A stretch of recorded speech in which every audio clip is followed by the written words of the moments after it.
பாடல் மூலமாக ஸ்தோத்திர பலியின் மூலமாக கர்த்தரை மகிமைப்படுத்தினோம். அவரை நாம் துதித்துக் கொண்டிருந்தோம். இப்பொழுதே அவருடைய வசனத்தை நாம் கேட்க போகிறோம். அதன்படி நாம் எல்லாரும் வேதத்தை எடுத்துக்கொள்வோம். சங்கீதங்களின் புத்தகம் 34 அதிகாரம் 19 வசனம். சங்கீதம் the book of Psalms chapter 34 verse 19. கர்த்தருடைய கண்கள் நீதிமான்கள் மேல் நோக்கமாயிருக்கிறது. அவருடைய செவிகள் அவர்கள் கூப்பிடுதலுக்கு திறந்திருக்கிறது. ಆಮೆನ್.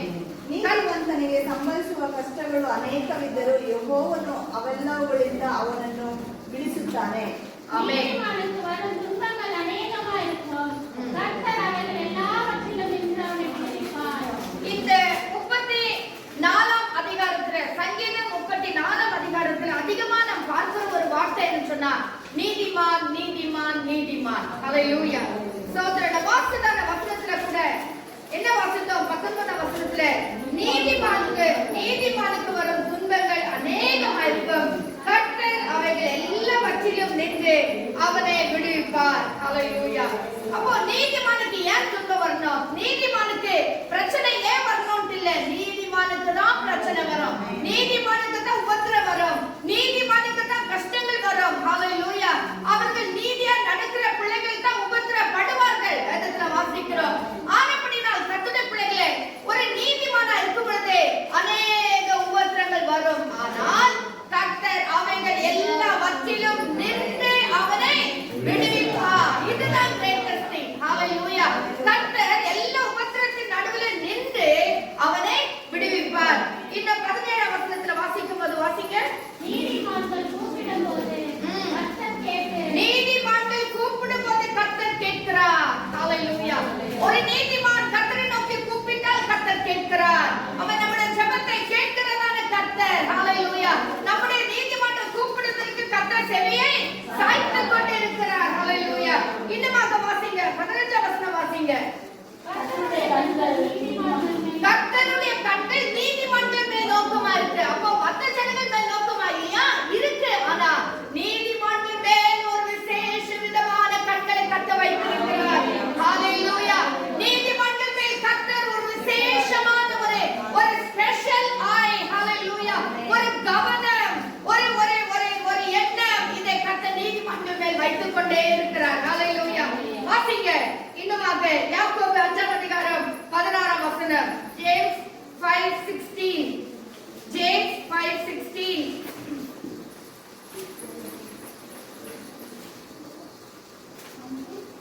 16 வசனம். நீங்கள் சொஸ்தமடையும்படிக்கு உங்கள் குற்றங்களை ஒருவருக்கொருவர் அறிக்கையிட்டு ஒருவருக்காக ஒருவர் ஜெபம் பண்ணுங்கள். நீதிமான் செய்யும் ஊக்கமான வேண்டுதல் மிகவும் பலனுள்ளதாயிருக்கும். நீதிமான் செய்ய ஊக்கமான வேண்டுதல் மிகவும் பலனுள்ளதா இருக்கிறது. ஹல்லேலூயா. இந்த ஜெபம் இவ்வளவு ஒரு பலனுள்ளதா இருக்கிறதுனால தான் கர்த்தருக்கும் நீதிமானுக்கும் ஒரு நல்ல ஒரு ஐக்கியம் காணப்படுகிறது. ஹல்லேலூயா. அவர் என்னடா நீதிமான் நீதிமான் என்றாரே, இங்க பார்த்தாக்கா அந்த ஊக்கமான அந்த கர்த்தர் கேட்கிற அளவுக்கு அவங்களோட ஜெபம் ஒரு ஊக்கமான ஜெபமாய் காணப்படுகிறது. வாசிங்க. நீதிமொழிகள் 15 அதிகாரம் 29 வசனம். Proverbs 15:29. நீதிமொழிகள் 15:29. The Lord is far from the wicked, but He hears the prayer of the righteous. He hears the prayer of the righteous. நீதிமான்களுடைய ஜெபத்தை கர்த்தர் கேட்கிறார். ஓதிமா. ಯೆಹೋವನು ದುಷ್ಟರಿಗೆ ದೂರ, ಶಿಷ್ಟರ ಭಿನ್ನಕ್ಕೆ ಹತ್ತಿರ. யாருக்கு ಹತ್ತಿರ? ಶಿಷ್ಟರ ಭಿನ್ನಕ್ಕೆ ಹತ್ತಿರ. நீதிமான்களுக்கு ஜெபத்தை கர்த்தர் கேட்கிறார். அவர்களுக்கு கர்த்தர் சமீபமாய் இருக்கிறார் என்று கடத்துல வாசிக்கிறோம். இன்னும் வாசிங்க. சங்கீதம் 92 அதிகாரம் 12 வசனம். Psalms 92:12. Psalms 92:12. The righteous shall flourish like a palm tree. He shall grow like a cedar in Lebanon. Yes. நீதிமான்கள் கனியைப் போல் செழித்து நீதிமான்கள் கனியை போல செழித்து ஓங்குவார்கள். ஹல்லேலூயா. கேதுவைப் போல ஆமென். ஆமென். ஹல்லேலூயா. இன்னும் வாசிங்க. 1 பேதுரு 3 அதிகாரம் 12 வசனம். 1 பேதுரு 3 அதிகாரம் 12 வசனம். கர்த்தருடைய கண்கள் நீதிமான்களுடைய நோக்கமாய் இருக்கிறது. ஆமென். அவர்கள் செவிகள் அவர்கள் வேண்டுதலுக்கும் கவனமாய் இருக்கிறது. ஆமென். ஹல்லேலூயா. தீமை செய்வதற்கு கர்த்தருடைய முகம் விரோதமாய்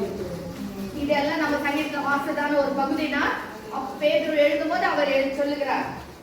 இப்ப நம்ம வார்த்தை எல்லா வசனத்திலும் ஒரு குறிப்பிட்ட ஒரு வார்த்தை அதிகமா ரிப்பீட் ஆகிறது. என்னது அந்த வார்த்தை? நீதிமான், நீதிமான், நீதிமான். நீதிமான்களுக்கு கர்த்தர் செவி சாய்க்கிறார், நீதிமான்களே உபத்திரவத்திலிருந்து விடுதலை தருகிறார், நீதிமான்கள் ஜெபத்தை கேட்கிறார், நீதிமான்களுக்கு கர்த்தர் சமீபமா இருக்கிறார். பாத்தீங்களா? அந்த நீதிமான் செய்ய ஊக்கமான ஜெபம் மிகவும் பலனுள்ளதா இருக்கிறது. அப்போ நீதிமான் நீதிமான் என்று சொல்றாரு. யார் அந்த நீதிமான்? ஹல்லேலூயா. யார்? வேதத்துல வாசிக்கும் போது 305 முறை நீதிமான்கள் நீதிமான் நீதிமான் நீதிமான்ங்கிற ஒரு வார்த்தையானது திரும்ப அது எழுதப்பட்டிருக்கிறது. நம்ம முழு வேதத்துல நம்ம வாசிக்க முடியும். ஹல்லேலூயா. அப்போ யார் இந்த நீதிமான்? ஏன் கர்த்தர் இந்த நீதிமானுக்கு இவ்வளவு ஒரு என்ன சொல்றது, சலுகையா, இவ்வளவு ஒரு அக்கறையா, இவ்வளவு ஒரு இதுவா? அதுவும் நீதிமானுக்கு வர துன்பத்துல கர்த்தர் நின்று அவனை விடுவிப்பார்னா என்னையா அப்படிப்பட்ட நீதிமான்? நீதிமான்னா என்ன? ஏன் அவனுக்கு அவ்வளவு ஒரு காரியத்தை செய்யறாருன்னு சொன்னா அததான் இன்னைக்கு பெரியதான செய்தி. ஹல்லேலூயா. யார் அந்த நீதிமான்? Who is the righteous man? Who is the righteous man? யார் அந்த நீதிமான் அப்படின்னு சொல்லி பார்க்கும்போது, யார் நல்ல சரியான காரியத்தை, நியாயமான காரியத்தை, ஹல்லேலூயா, அதாவது justful lawful things, நியாயமான காரியங்கள், நீதியான காரியங்கள், ரைட் திங், நல்ல காரியங்கள், தன் இருதயத்துக்கு, அதாவது ஆவியானவருக்கு ஏற்றபடி நிறைய காரியங்கள் சொல்லப்பட்டிருக்கு. இந்த காலம் ஒரு சில காரியங்களை மட்டும் நான் பகிர்ந்து கொள்ள விரும்புறேன். அப்போ அந்த காரியங்கள் எல்லாம் எல்லா இடத்திலும் நன்மையும் நல்லதையும் நியாயமானதையும் செய்கிறவன் தான் நீதிமான். ஹல்லேலூயா. ஹல்லேலூயா. சமயத்துக்கு ஏற்ற மாதிரி செய்கிறவன் அல்ல. இங்க ஒரே மாதிரி நடந்துக்கிறது, அவங்க வீட்டுல ஒரு மாதிரி நடந்துக்கிறது, இந்த ஊர்ல ஒரு மாதிரி இருக்கிறது, வேற ஊருக்கு போனாக்க வேற மாதிரி நடந்துக்கிறது, அங்க போனா வேற நியாயம், இங்க வந்தா வேற நியாயம். அது அல்ல. சபைக்கு வந்தா விசுவாசி மாதிரி ஆக்ட் பண்றது, வீட்டுல போனா துன்மார்க்கன் மாதிரி ஆக்ட் பண்றது, விசுவாசிகளோட பழகும் போது விசுவாசி மாதிரி நடிக்கிறது, வெளியே துன்மார்க்கனோட இருக்கும்போது துன்மார்க்கன் கொத்த வேஷம் தரிக்கிறது. அது அல்ல நீதிமான். நீதிமான் என்றால் என்ன? எல்லா இடங்களிலும் எல்லா நேரத்திலும் கர்த்தருக்கு பயந்து உண்மையாய் நடக்கிறவன் தான் நீதிமான். ஹல்லேலூயா. ஹல்லேலூயா. அந்த நீதிமானுக்கு தான் கர்த்தர் இவ்வளவு சலுகை கர்த்தர் கொடுத்திருக்கிறார். 305 முறை எழுதப்பட்டிருக்கிறது. சும்மா எழுதப்பட்டிருக்காது. அது கூட அல்ல. இப்ப நம்ம வார்த்தை எல்லா வசனத்திலும் நீதிமானுக்கு கர்த்தர் எப்படி இருக்கிறார், அப்படிப்பட்ட காரியங்களை தான் இந்த அதிகாரத்தின் வசனங்கள் எல்லாம் வாசிக்க முடியும். அப்படி என்று சொன்னால் இன்னைக்கு கர்த்தர் நம்ம எல்லாரையுமே நாம் அநீதி உள்ளவர்களா இருந்தோம், நீதிமான்கள் அல்ல. இயேசு கிறிஸ்து ரத்தத்தினால கழுவப்பட்டு கர்த்தர் நம்மை நீதிமான்களாய் மாற்றி இருக்கிறார்.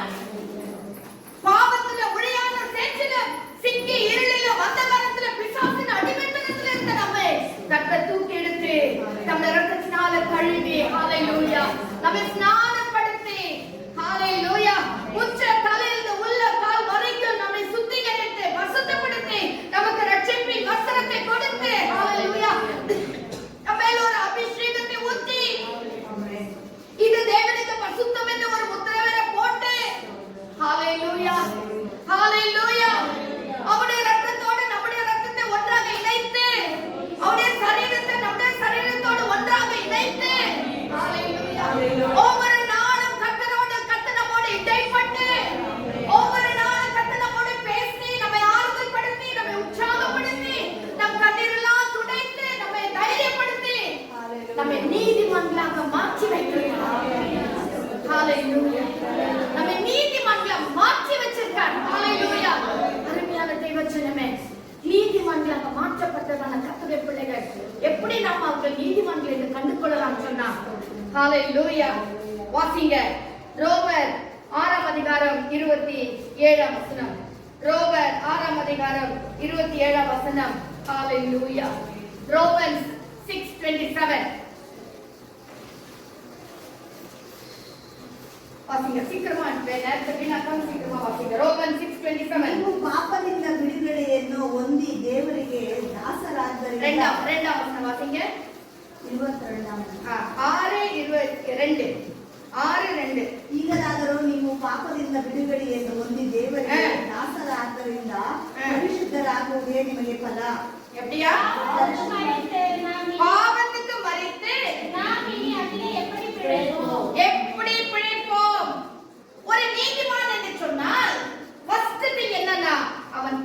பாவத்துக்கு சாக வேண்டும். ஹalleluya. நான் நீதிமான், கர்த்தர் என்னை நீதிமானாக மாற்றி இருக்கிறார் அப்படின்னா எப்படி நம்ம புரிஞ்சு கொள்ளலாம்னு சொன்னா முதலாவது அவன் பாவத்துக்கு சாக வேண்டும். பாவத்துக்கு மரித்து, ஹalleluya, பாவத்துக்கு செத்து, பாவ கிரியைகளுக்கு சாக வேண்டும். ஹalleluya. பாவ கிரியைகள், இச்சையான கிரியைகள், தன்னுடைய இச்சை, மாம்சத்தின் இச்சை, ஜீவனத்தின் பெருமை, நம்முடைய பேச்சு, நம்முடைய நடவடிக்கை, நம்முடையதான ஃப்ரெண்ட்ஷிப், நம்முடைய ஃபெலோஷிப் எல்லாமே மாற்றப்பட்டதான ஒரு வாழ்க்கை, அதுவும் மறிக்கப்பட்டதான ஒரு வாழ்க்கை இருந்தாதான் அவன் தான் நீதிமான். ஹalleluya. 2ஆம் அதிகாரம் 7ஆம் வசனம் வரைக்கும் நம்ம வாசிக்கிறோம். முதல்ல எடுத்த உடனே என்ன சொல்றார்? நீ கிறிஸ்துவுடனே கூட வாசிங்க, அந்த வசனம் ஸ்டார்டிங்ல இருந்து வாசிங்க. ஆகையால் என்ன சொல்வோம்? கிருபை பெருகும்படிக்கு பாவத்திலே நிலைநிற்கலாம் என்று சொல்லலாமோ? கூடாதே. பாவத்துக்கு மரித்த நாம் முதலாவது கர்த்தர் என்ன செய்தாரு? நம்ம நீதிமன்றம் மாற்றும் போது என்ன பண்ணாரு? பாவத்துக்கு மரிக்க பண்ணார். நான் பாவத்துக்கு மரித்த பிறகு தான் கர்த்தர் நம்ம நீதிமன்றம் மாற்றினார். ஹalleluya.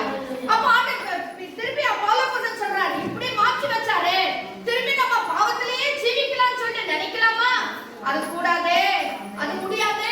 ஒருவன் பாவத்திலே வாழ்ந்து கொண்டு நான் நீதிமான் என்று சொல்ல முடியாது என்று சொல்லி அப்போலோஸ் சொல்கிறான். சோ ஒருவன் நீதிமான் என்று சொன்னால் அவன் முதலாவதாக பாவத்துக்கு மரிக்க வேண்டும்.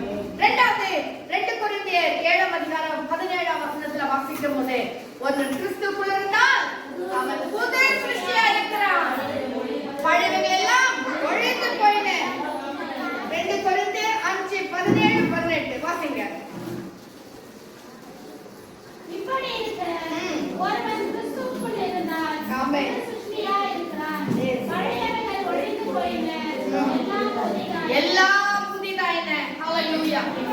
அப்ப ஒரு நீதிமான் என்று சொன்னால் அவன் ஒரு புது சிருஷ்டியாக இருக்க வேண்டும். பழையங்களை வச்சுக்கின அதே குப்பையை, அதே வேண்டாத சுபாவங்களை, வேண்டாத குணங்களை கேட்டா நான் ரட்சிக்கப்பட்டு 20 வருஷம் ஆச்சு, 30 வருஷம் ஆச்சுன்னு சொல்றமே தவிர அதே பழைய சுபாவம், அதே கோபம், அதே வைராக்கியம், அதே எரிச்சல், அதே பேச்சு, அதே கேலி பரியாசம், அதே அதாவது பரியாசக்கார உட்கார இடத்துல உட்காராதனா அங்கதான் உட்காருது. ஹalleluya, ஹalleluya, ஹalleluya. பாவிகள் வழியில நில்லாதன்னு சொன்னா இன்னும் 20 ரட்சிக்கப்பட்டு 20 வருஷம் ஆயிட்டு கூட இன்னும் அதே வழியில நடந்துக்கிறது, அதே வழியில நிக்கிறது. அவன் நீதிமான் அல்ல.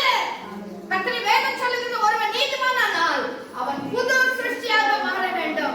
அவனுடைய செயல்கள், அவனுடைய பேச்சுகள், நடமுறை, பாவனை எல்லாமே புதிதாக மாற்றப்பட்டதா இருக்க வேண்டும். அவன் தான் நீதிமான். ஹalleluya, ஹalleluya. வாசிங்க கலாத்தியர் 5ஆம் அதிகாரம் 27ஆம் வசனம். கலாத்தியர் 5:27. ஹalleluya, ஹalleluya. ஸ்தோத்திரம், ஸ்தோத்திரம். கலாத்தியர் 5:27. ஹalleluya.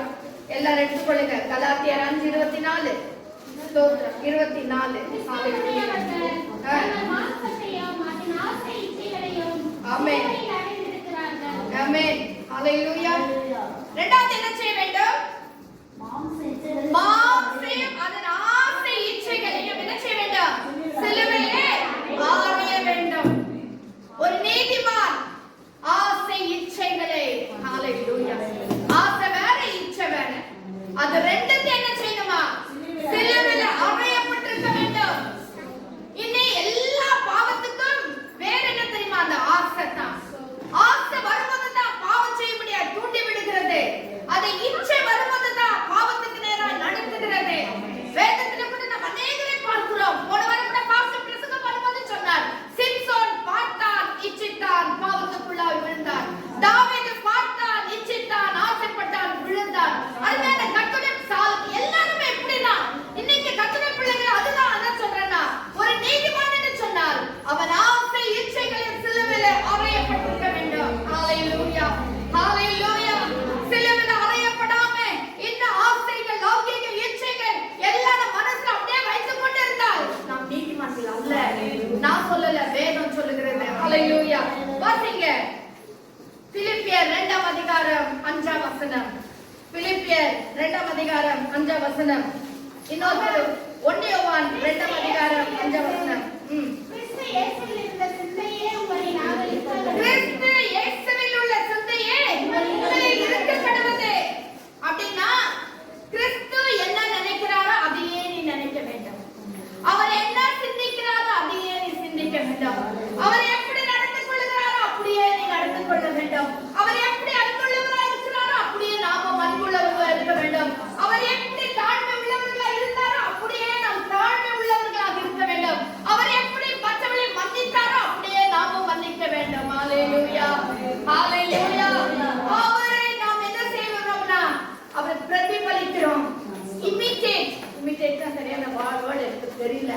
அவர் கிறிஸ்து எப்படி இருக்கிறாரோ அப்படியே நம்முடைய வாழ்க்கையில நாம் காட்ட வேண்டும். ஹalleluya. வெளிப்படுத்த வேண்டுமா? சரி, அப்படியே நாம் காட்ட வேண்டும். அதுதான் நீதிமான். ஆண்டவர் ஒரு பக்கம், நான் ஒரு பக்கம் அல்ல. ஆண்டவராக இயேசு கிறிஸ்துவை நான் சொந்த ரட்சகராக ஏற்றுக்கொண்டது உண்மையானால் அவரை ஒவ்வொரு நாளும் ஒவ்வொரு செயலிலும் ஒவ்வொரு நடவடிக்கை பாவனையிலும் நாம் அவரை வெளிப்படுத்த வேண்டும்.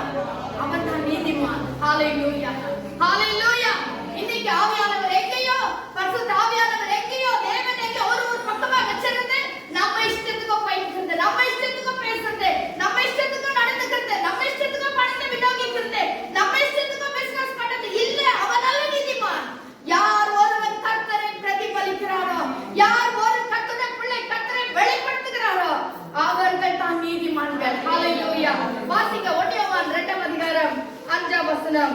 1 யோவான் 2ஆம் அதிகாரம் 5ஆம் வசனம். ஹalleluya. ஹalleluya. வசனத்தை கைக்கொள்ளுவதில் தேவ அன்பு மெய்யாகவே பூரணப்பட்டிருக்கிறது. ஆமென். நாம் அவருக்குள் இருக்கிறோம் என்பதை அதனாலே அறிகிறோம். ஆமென். ஹalleluya. ஹalleluya. இங்க என்ன சொல்றாருன்னா அவரை இங்கிலீஷ்ல சொல்றாங்க. there is some difference. First John 2:5. But whoever keeps his word, truly the love of God is perfected in him. By this we know that we are in him. வேத வசனத்தை நாம் கைக்கொள்ளுகிறபடினாலே நான் கர்த்தருக்குள் இருக்கிறேன் என்று நாம் அறிந்து கொள்ள முடியுமா? ஹalleluya. இல்லைன்னு சொன்னா கர்த்தருடைய வார்த்தைக்கு நாம் கீழ்ப்படியாமல் போனால் கர்த்தர் நம் உள்ளத்துல இல்ல, நம்மோடு இல்ல, நாம் அவரோடு இல்ல, நாம் நீதிமான்கள் இல்ல என்பதுதான் அதனுடைய அர்த்தம். அருமையான கர்த்தருடைய பிள்ளைகளே, நீதிமன்றா மாற்றி இருக்கிறார். ஆனா இந்த குணாதிசயம் எல்லாம் நமக்கிட்ட இல்லன்னா நாம் நீதிமன்றம் இல்லவே இல்லை. ஹalleluya. வாசிங்க எபேசியர் 1ஆம் அதிகாரம் 4ஆம் வசனம். எபேசியர் 1:4. ஹalleluya. ஹalleluya. Just as he chases in him before the foundation of the world, that we should be holy and without That we should be holy and blameless. Yes. Hallelujah. நாம் அன்பில் பரிசுத்தமுள்ளவர்களும் குற்றமில்லாதவர்களுமாய் பரிசுத்தம் உள்ளவர்களும் குற்றம் இல்லாதவர்களுமாய் இருக்க வேண்டும். ஒரு நீதிமான் எப்படி இருக்க வேண்டும்? பரிசுத்தம் உள்ளவரும் குற்றம் இல்லாதவராய் இருக்க வேண்டும். அவன் தான் நீதிமான். ஹalleluya.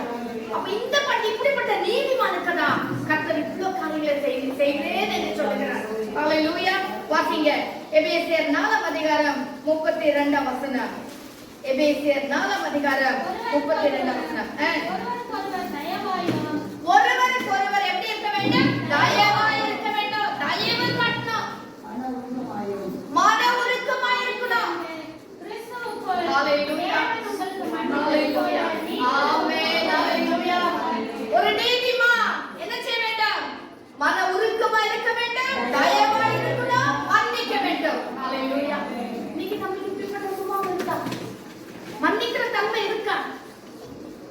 சாகர டைம்ல கூட இன்னொருத்தரை மன்னிக்கிறது இல்லை. அதே வைராக்கியம் அப்படியே மனசுல வச்சுட்டு கூட இதனால மறக்கவே முடியாது.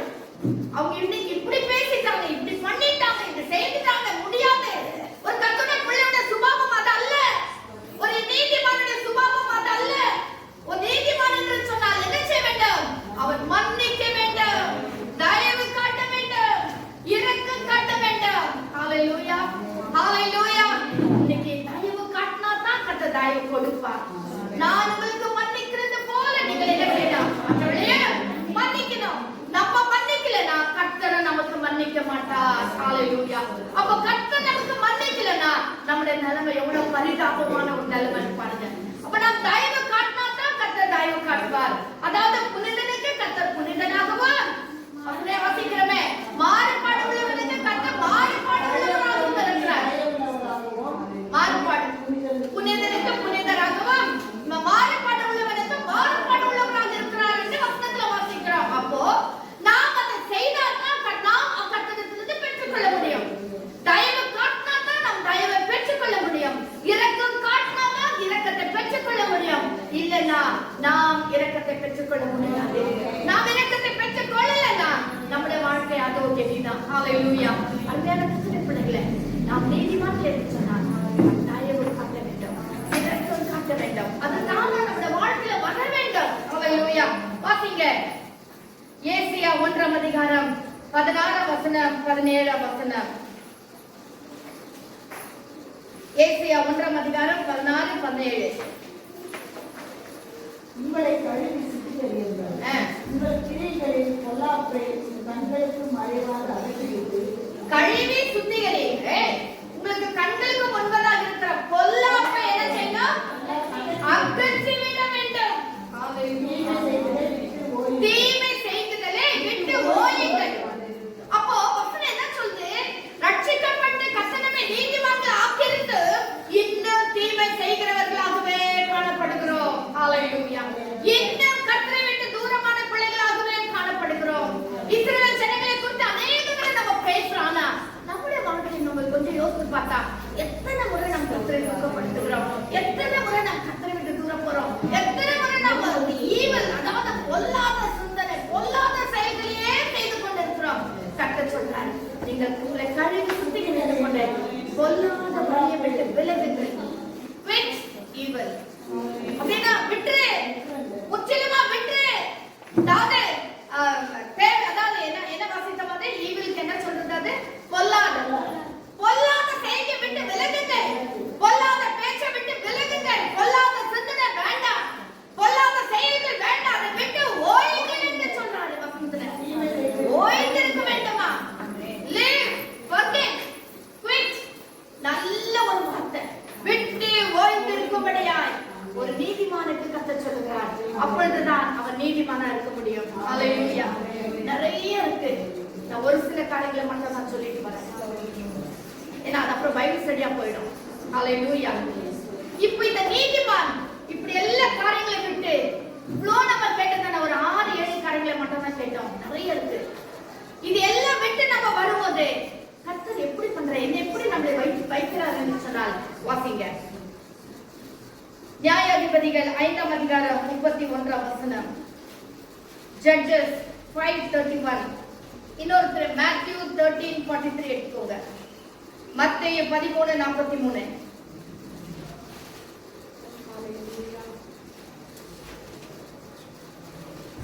கர்த்தாவே, உம்மை பகைக்கிற யாவரும் இப்படியே அழிய கடவர்கள். அவரில் அன்பு கூறுகிறவர்களோ வல்லமையோடு உதிக்கிற சூரியனைப் போல இருக்க கடவர்கள் என்று பாடினார். உம்மில் அன்பு கூறுகிறவர்களோ, யார் அன்பு கூற முடியும்? நீதிமான். நம்ம கேட்டதான் இப்படிப்பட்ட எல்லா காரியங்களையும் விட்டு விலகிற ஒருத்தர் தான் கர்த்தரில் அன்பு கூற முடியும். அப்படிப்பட்ட நீதிமான்களை கர்த்தர் என்ன செய்றாரா? சூரியன் உதிக்கிற சூரியனை போல வைப்பாரா? எப்படியம்மா? உதிக்கிற சூரியனைப் போல இருக்க கடவர்கள். உதிக்கிற சூரியனை போல இருக்க கடவர்கள். ஹalleluya. சோ நீதிமானை கர்த்தர் எப்படி வைக்கிறார்? உதிக்கிறதான சூரியனை போல வைக்கிறார். ஹalleluya. சூரியன் உதிச்ச உடனே உலகம் முழுவதுக்குமே வெளிச்சம் வந்து விடுகிறது. ஹalleluya. ஹalleluya. இன்னைக்கு சூரியன் உதிக்கலனா நமக்கு வெளிச்சம் இல்ல. இன்னைக்கு சூரியனுடைய வெப்பம் இல்லைன்னு சொன்னா இன்னைக்கு செடி கொடிகள் கூட வளர்றது இல்ல. நம்முடைய சரீரத்துக்கு ஹீட், சூடு வேணும், வெப்பம் வேணும். இல்லன்னா நம்ம சரீரம் கூட ஒரு மாதிரி எந்த விதமான சுறுசுறுப்பு இல்லாத ஒரு சரீரமாய் மாறிவிடும். செடி கொடிகள் வளர முடியாது, எந்த விதமான ஆசீர்வாதமும் நாம் பெற்றுக்கொள்ள முடியாது. இன்னும் அநேக காரியங்கள் சூரியனிலிருந்து நாம் பெற்றுக்கொள்கிறோம். ஆண்டவர் சொல்கிறார், ஒரு நீதிமான் ஹalleluya கர்த்தருக்கு பயந்து விடவேண்டிய காரியங்கள் எல்லாம் விட்டு பொல்லாப்பை விட்டு ஓய்ந்திருக்க பொழுது அவனை சூரியன் உதிக்கிற சூரியனை போல கர்த்தர் மாற்றுகிறார். உதிக்கிற சூரியனை போல கர்த்தர் மாற்றுகிறார். அப்படின்னா ஒரு நீதிமானை கர்த்தர் உலகத்தில் அநேகருக்கு ஆசீர்வாதமான பாத்திரமாய் வைக்கிறார். அநேகருக்கு எடுத்துக்காட்டின் பிள்ளைகளாக வைக்கிறார். அநேகரை தேவனுடைய பாதத்திலே அதாவது அழைத்து கொண்டு வருகிற, இழுத்து கொண்டு வருகிற கர்த்தருடைய பிள்ளைகளாக கர்த்தர் மாற்றுகிறார். ஹalleluya. அருமையான தேவஜனமே, நம்மை ஒவ்வொருவரை கர்த்தர் ஒரு சுதிக்கிற சூரியனை போல வைக்க விரும்புகிறார். நாம் சூரியனை போல வெளிச்சம் உள்ள பிள்ளைகளாக. சூரியன் என்னன்னா a ball of fire, அதாவது ஒரு உருண்டை, அது எரிந்து கொண்டே இருக்கிறதான ஒரு ஒரு ஒரு பொருள் இல்ல. எப்படி சொல்றது? ஹalleluya. அப்படிப்பட்டதான ஒன்றை போல உன்னை மாற்றுகிறார். உனக்குள்ள பரிசுத்த ஆவியானவர் கொழுந்து விட்டு எரிந்து கொண்டே இருக்கிற ஒரு சூரியனை போல மாற்றுகிறார். ஹalleluya.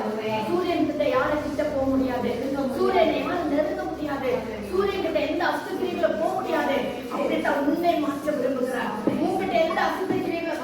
முடியாது. உங்ககிட்ட பொல்லாத கிரியைகள் வந்து விளையாட முடியாது.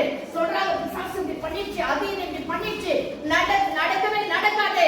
நீ ஒரு நீதிமானா இருந்தால், கர்த்தருக்குள்ள நீ பயபக்தியா வாழ்கிறது உண்மையானால், கர்த்தர் உன்னை சூரியனை போல வைப்பார். அநேகருக்கு வெளிச்சமாகவும், அநேகருக்கு எடுத்துக்காட்டாகவும், அநேகர் ஒளிக்குள்ள நடத்துகிற பிள்ளைகளாகவும், எந்த விதமான அசுத்த கிரியைகளும் உன்னை நெருங்காத படிக்கு உனக்குள்ள பரிசுத்த ஆவியானவர் கொழுந்து விட்டு எரிகிற ஒரு சூரியனை போல கர்த்தர் மாற்றி வைப்பார். ஹalleluya, ஹalleluya.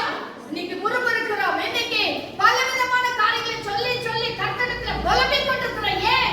இன்னும் நாம் பாவத்தில் ஜீவித்துக் கொண்டிருக்கிறோம், இன்னும் மாம்சத்தில் நாம் வாழ்ந்து கொண்டிருக்கிறோம், இன்னும் நாம் சிலுவையில் அறையப்படாத ஒரு சூழ்நிலையில் இருக்கிறோம். கர்த்தருடைய பிள்ளைகளே, இவைகளை விட்டு நாம் விலகுவோம்.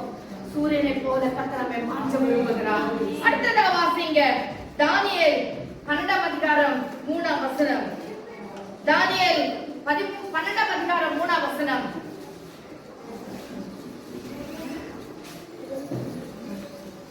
ஆகாய மண்டலத்தில் உள்ள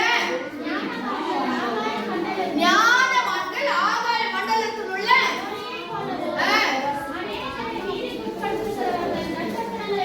அநேகரை நீதிக்கு உட்படுத்துகிறவர்கள் நட்சத்திரங்களைப் போலவும் இருப்பார்கள்.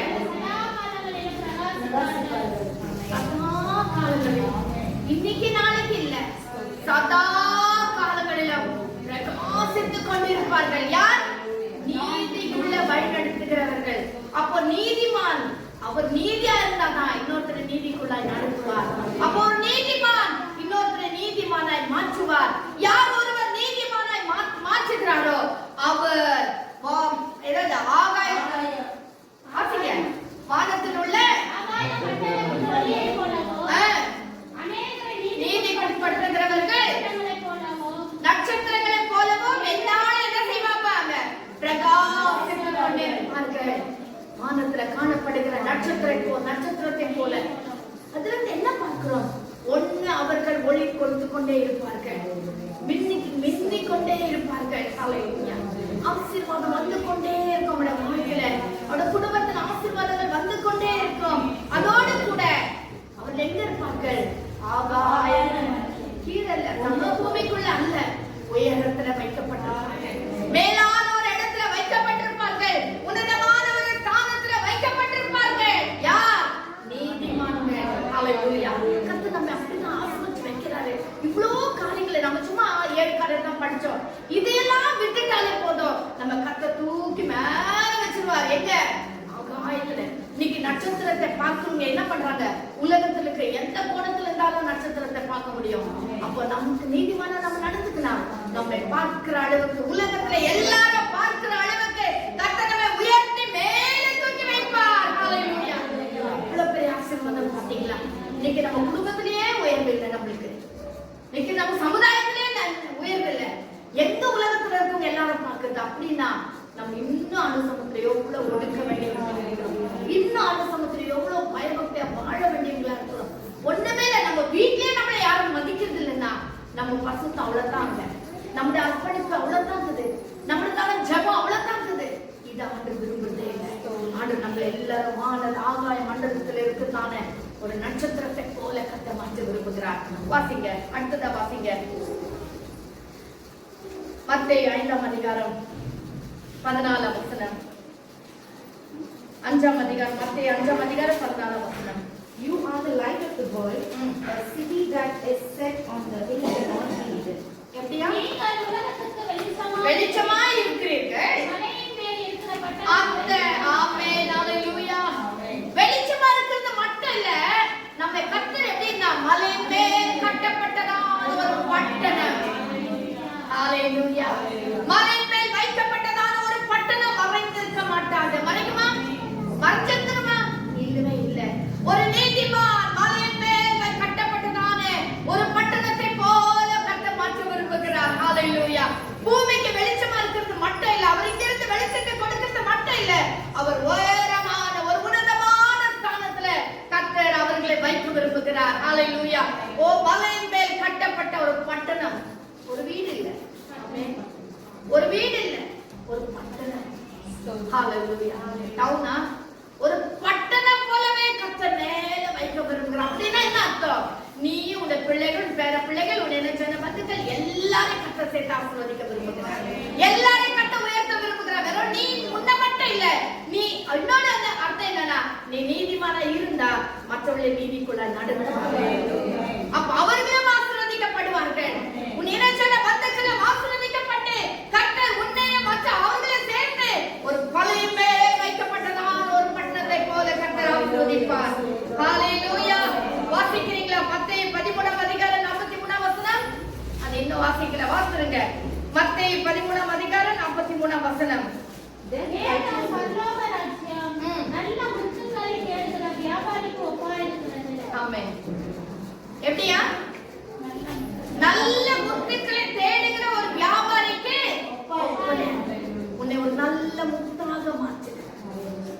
வியாபாரிகள் வந்து ஏனோ தானோட டூப்ளிகேட் எல்லாம் வாங்க மாட்டான். அவன் தேடி கண்டுபிடிச்சு நல்ல முத்தை தேடுவான். உன்னை ஒரு நல்ல முத்தாக மாற்ற விரும்புகிறார். அதே நேரம் சமத்துல வந்து இவங்க ஜெபம் வேணும், இவங்களுடைய ஆறுதல் வேணும், இவங்களுக்கு பார்க்கணும் அப்படின்னு கேட்கிற அளவுக்கு கர்த்தர் உன்னை ஒரு நல்ல முத்தாக மாற்றுவார். விலையேற பெற்ற முத்தாக மாற்றுவார். வாசிங்க 1 பேதுரு 2 அதிகாரம் 5 வசனம். 1 பேதுரு 2 அதிகாரம் 5 வசனம். ஜீவனுள்ள கட்டளை போல ஆவிக்கேற்ற மாளிகையாகவும் கிறிஸ்து இயேசு மூலமாய் தேவனுக்கு பிரியமான ஆவிக்கேற்ற வழிகளை செலுத்துவதற்கும் பரிசுத்த ஆசாரியர் கூட்டமாக கட்டப்பட்டு வருகிறீர்கள். ஒவ்வொரு கர்த்தருடைய பிள்ளையும் ஒரு நீதிமானா இருந்தா அவங்க எல்லாம் ஒரு ஜீவனுள்ள கற்களை போல. இவங்க ஒரு நீதிமான், இவங்க ஒரு நீதிமான், அவங்க ஒரு நீதிமான். அந்த நீதிமான கற்களாக ஒரு ஜீவனுள்ள வெளியேற பெற்ற கற்களாக, சாதாரண செங்கல் கிடையாது, சாதாரண கல்லு கிடையாது, வெளியேற பெற்ற ஜீவனுள்ள கற்களாக மாளிகையாக கட்டி கொண்டு வருகிறார். ஹalleluya. ஒரு வீட்டை கட்டுகிறவர் அல்ல, நம்முடைய ஆண்டவர் கட்டுனா மாளிகையாக கட்டுவார். யாரை வைத்து கட்டுவார்? நீதிமான்களை வைத்து கட்டுவார். ஹalleluya. அந்த நீதிமான்களை ஜீவனுள்ள கற்களாக தெரிந்து கொண்டு மாளிகையாக இசைவாய் கட்டப்பட்டு வருகிறீர்கள் என்று சொல்லி வசனத்துல வாசிக்கிறோம். வாசிங்க. எபேசியர் 6 அதிகாரம் 12 வசனம். எபேசியர் 6 அதிகாரம் 12 வசனம். எபேசியர் 6 அதிகாரம் 12 வசனம் வாசிங்க.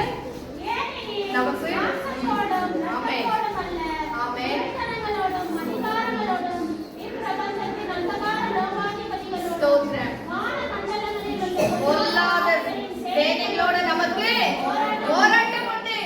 ஒரு நீதிமான் கர்த்தர் எப்படி வைக்கிறாருன்னு சொன்னா, வெறும் சாப்பிட்டு தூங்கிடுன்னு சொல்லிட்டு கர்த்தர் வைக்க மாட்டார். அவரை போராடுகிற ஒருவராக. ஆமென். ஹalleluya. ஹalleluya. எதோட போராட்டம்? புலி சிங்கத்தோடுமா? இல்ல, வான மண்டலத்துள்ள பொல்லாத ஆவிகளின் சேனைகளோடு. ஹalleluya. அப்போ ஒரு நீதிமானுக்கு கர்த்தர் எவ்வளவு ஒரு வல்லமையை கொடுக்கிறார் பாத்தீங்களா? ஒரு பாவத்தை விட்டு, அக்கிரமத்தை விட்டு, சிலுவையில் அறையப்பட்டதான ஒருவர், அதாவது மாம்ச ஆசை இச்சைகள் எல்லாம் விட்டு தேவனை நேசிக்கிறவர், இரக்கம் காட்டுகிறவர், மன்னிக்கிறவர், தயாளு உள்ளவர்களை கர்த்தர் என்ன செய்கிறார்? அதாவது போராடுகிற வான மண்டலத்துள்ள பொல்லாத சேனைகளோட போராடும்படி கர்த்தர் செய்கிறார். எவ்வளவு பெரிய பாக்கியம் பார்த்தீங்களா? அவன் சேனைகளின் கர்த்தர் பொல்லாத சேனைகளோட போராடுறதுக்கு கர்த்தர் நமக்கு கிருபை தரார். நமக்கு வியாதர் ரெஸ்ட்லெஸ்.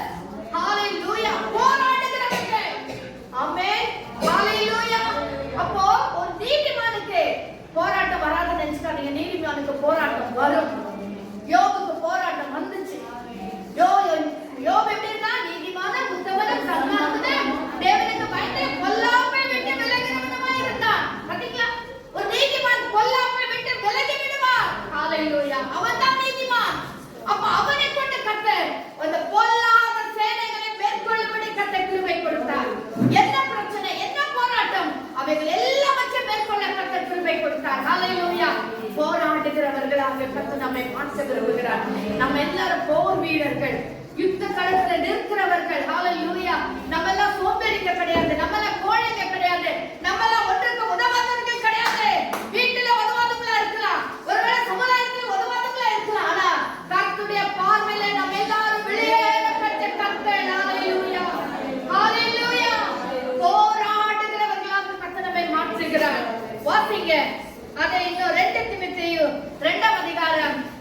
வசனம். 2 தீமோத்தேயு 2ஆம் அதிகாரம் 5ஆம் வசனம்.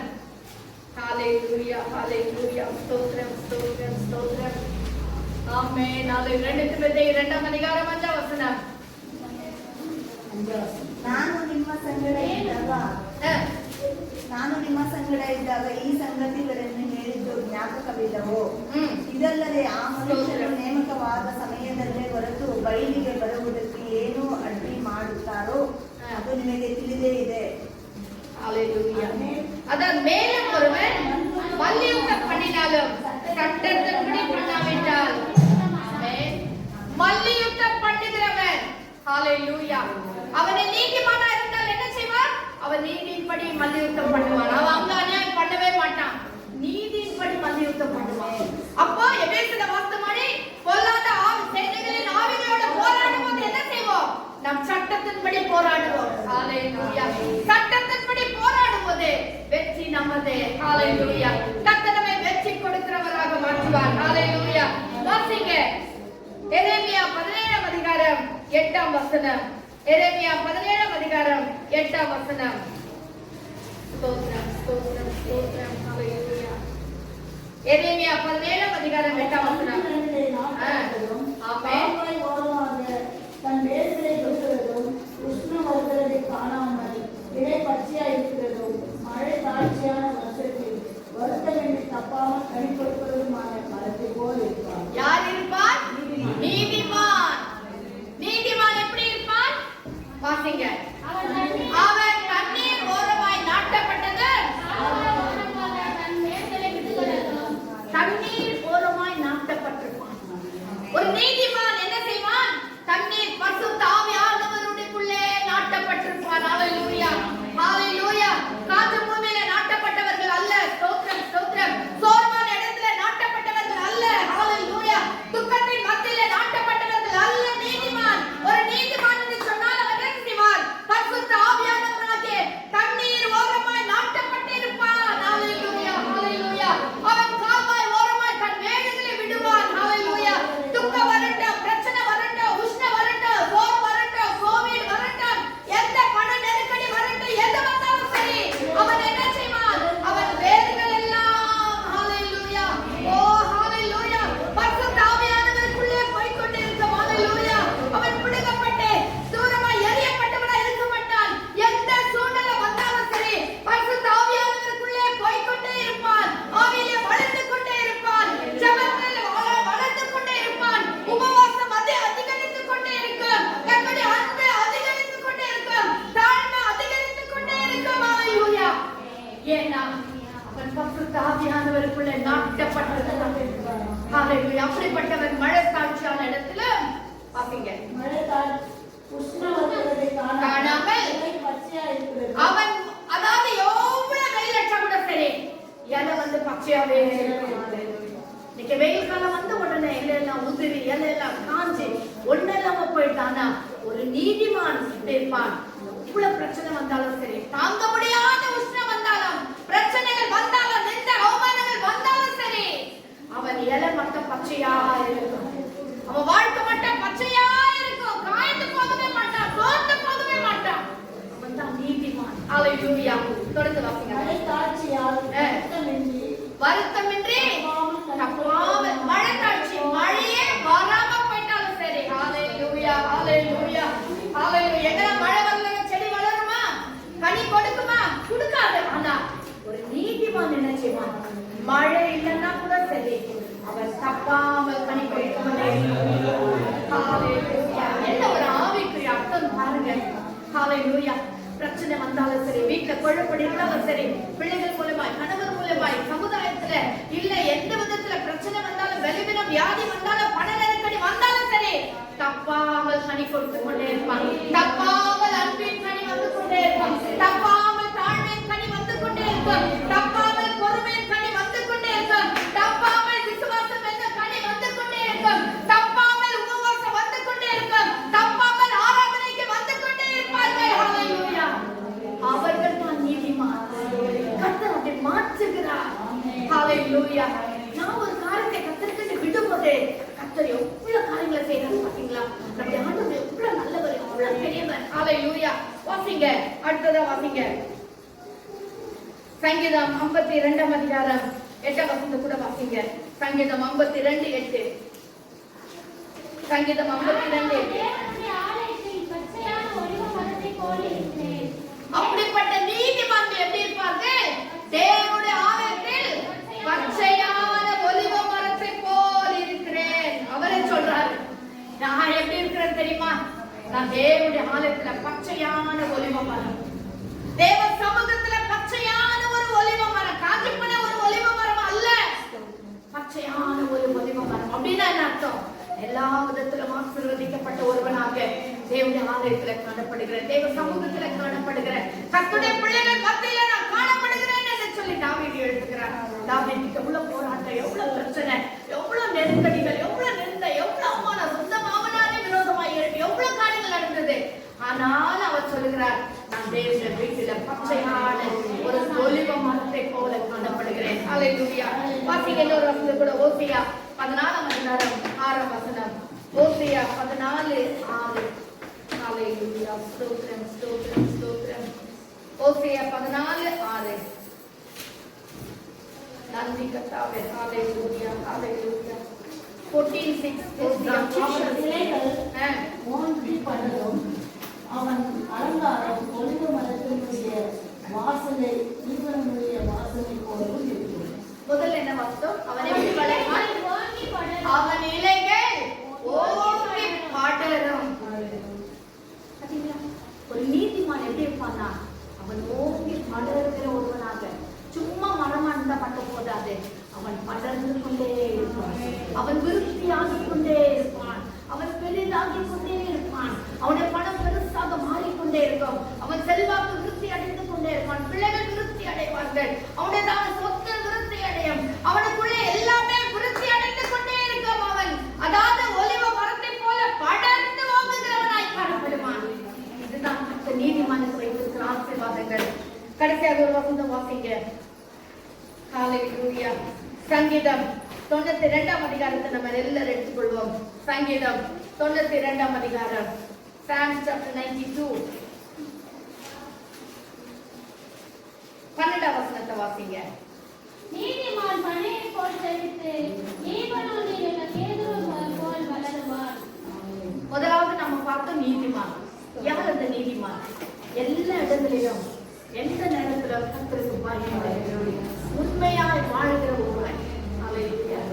பச்சை மாதிரி நேரத்துக்கு தகுந்த மாதிரி, ஆளுக்கு தகுந்த மாதிரி மாறாதபடி எந்த சந்தர்ப்பம் எங்க இருந்தாலும் சரி, எந்த உலகத்துடைய எந்த மூலையில காணப்பட்டாலும் நான் கர்த்தருடைய பிள்ளை என்கிற ஒரு பயம், ஒரு அச்சம், ஒரு எண்ணம், நான் இதை பேசக்கூடாது, நான் இங்க நிக்க கூடாது, நான் உட்கார கூடாது, நான் ஒரு கர்த்தருடைய பிள்ளை என்கிற யோசனை யாருக்கு இருக்கிறதோ அவர்கள் தான் நீதிமான். ஹல்லேலூயா.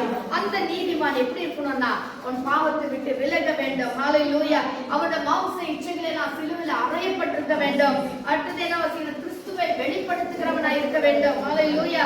அவன் பரிசுத்தமும் அதாவது பிழையற்றவனாய் காணப்பட வேண்டும். அடுத்தது மன்னிக்கிறவனாய் இருக்க வேண்டும், இரக்கம் காட்டுகிறவனாய் இருக்க வேண்டும், பாவத்தை விட்டு விலகுகிறவனாய் இருக்க வேண்டும், பாவத்துக்கு மதிக்கிற ஒருவனாய் காணப்பட வேண்டும், புதிய சிருஷ்டியாய் இருக்க வேண்டும். பழையவைகள் எல்லாம் ஒழித்து விட்டு இதோ நான் அல்ல கிறிஸ்துவே எனக்குள் ஜீவிக்கிறார் என்ற எண்ணம் ஒரு நீதிமானுக்கு வரும். ஹல்லேலூயா. அப்படிப்பட்ட பிள்ளைகளை கர்த்தர் என்ன செய்கிறார்? ஆகாயத்தில் உதிக்கிற சூரியனை போல மாற்றுகிறார், ஆகாய மண்டலத்தில் நட்சத்திரங்களை போல மாற்றுகிறார், அப்புறமா ஜீவனுள்ள கற்களாக மாற்றுகிறார், மலையின் மேல் கட்டப்பட்டதான ஒரு பட்டணத்தை போல மாற்றுகிறார், அப்புறம் போராடுகிறவர்களாக மாற்றுகிறார், தனித்தருகிறதான மரங்களை போல கர்த்தர் மாற்றுகிறார். ஹல்லேலூயா. இப்பொழுது நாம் சங்கீதத்துல வாசிக்கிறோம். என்ன ஒரு ஆசீர்வாதங்களை கர்த்தர் தருகிறார்? வாசிங்க. நீதிமான் இது ஆசீர்வாதம். ஒரு நீதிமானுக்கு கர்த்தர் கொடுக்கிற ஆசீர்வாதம் எப்படின்னு சொன்னா, அவன் எப்படி இருப்பான்? நீதிமான் பனை போல செழித்து லீபனோனில் உள்ள கேதுருவை போல வளருவான். கேதுரு மரம் இப்ப நம்ம எப்படி ஒரு தென்னை மரத்தை நீங்க எடுத்துக்கிட்டீங்கன்னா, அது வேர்ல இருந்து, அது ட்ரங்க்ல இருந்து, அது காயில இருந்து, அது நார்ல இருந்து எல்லாத்துக்கும் யூஸ் ஆகுது.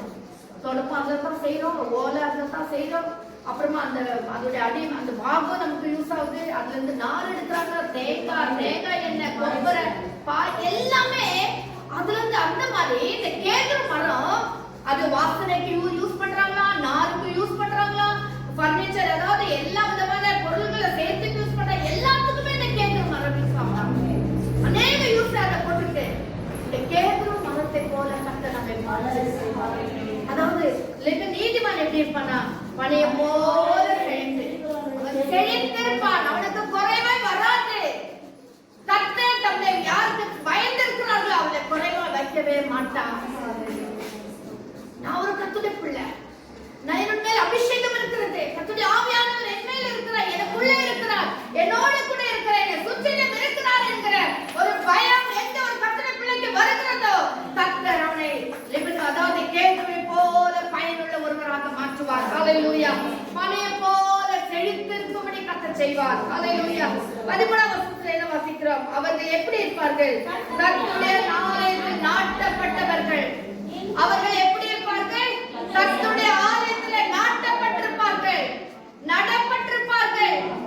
அவர்கள் வெளியில நாட்டப்பட்டவர்கள் அல்ல, கர்த்தருடைய பிரசன்னத்தில் நாட்டப்பட்டிருப்பார்கள், துதிகள் மத்தியிலே நாட்டப்பட்டிருப்பார்கள். ஹல்லேலூயா.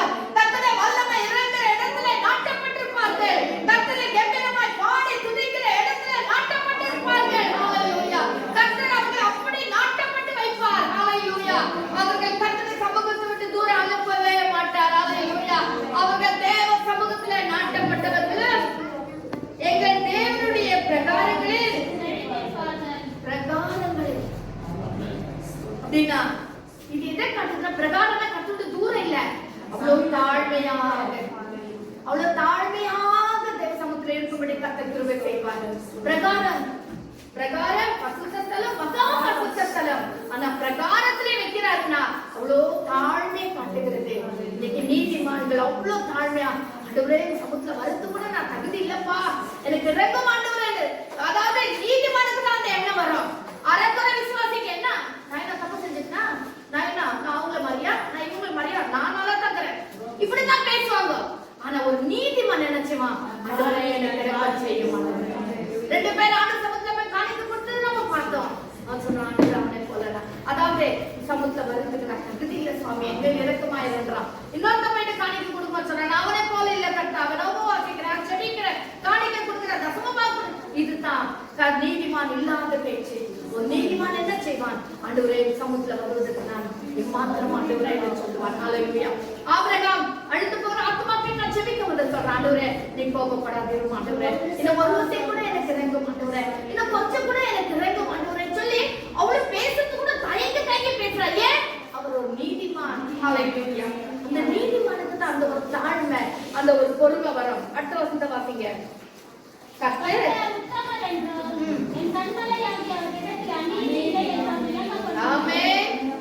ஒரு நீதிமான் மட்டும் தான் கர்த்தர் உத்தமர் என்று விளங்க பண்ண முடியும்.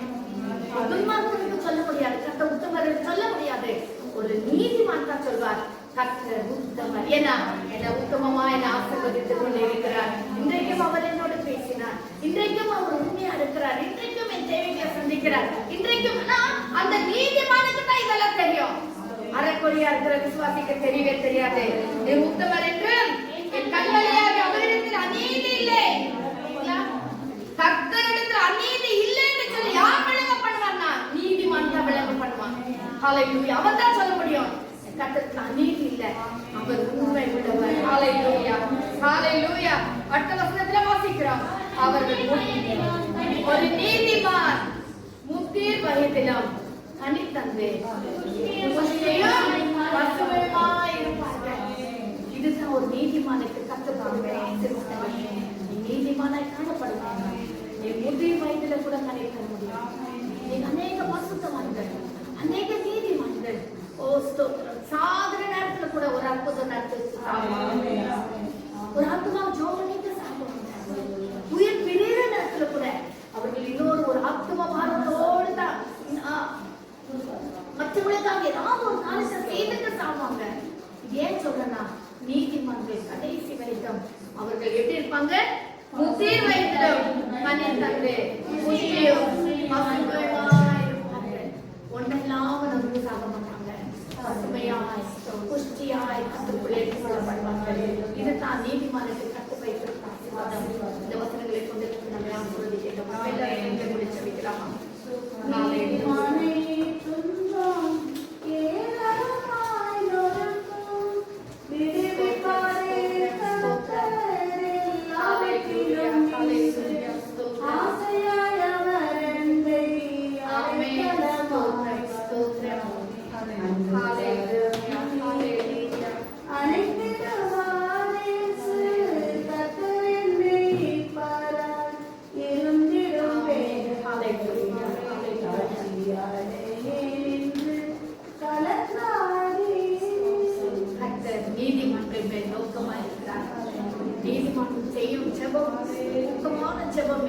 எலியாவை குறித்து நல்லா தெரியும்.